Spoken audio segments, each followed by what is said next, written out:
weewaawo yeebalegese ebintu nate era atukomezaawo okubaweereza ebyensonga twatindize enegendo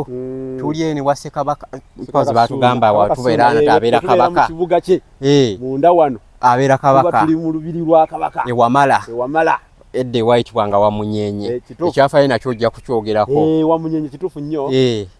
kati wano omanyi kabaka Ssuuna bwe yatuuka ku lusozi luno n'asangako amayinja agateŋŋeenye nnyo amayinja kuva nanga kwegali abamu balowooza mpulira mbu amayinja ago gakyaliyo era bwe tunaamaliriza wano tujja kugenda tugalabeko kwegali ku mutala kuno kati gamwewunyisa nnyo nga gaaka nnyo nga gaakayakana nga gaakange Munyenye n'abamu bagamba mbu Munyenye bwalingako bungi kuno naye ate amayinja ye ge gasinga okumwewuunyisa n'agamba nti omutala guno ngutumye Wamunyenye gwali Wamunyenye yasanga guli twitwa Wamunyenye olw'amayinja gali gaakanga Emunyenye naye ye n'agamba nti n'asimba effumu n'agamba nti wano wanaamala wano wamala weba naakuba ekibuga kyange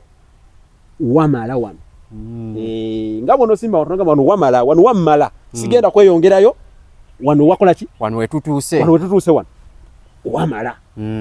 erinnya ne likala kati wayitibwa Wamala naye nga basooka kuyitawo Wamunyenye olw'amayinja gali goyogeddeko agaali gatanga lijje nnyo nga gateŋŋeenyange Munyenye weewaawo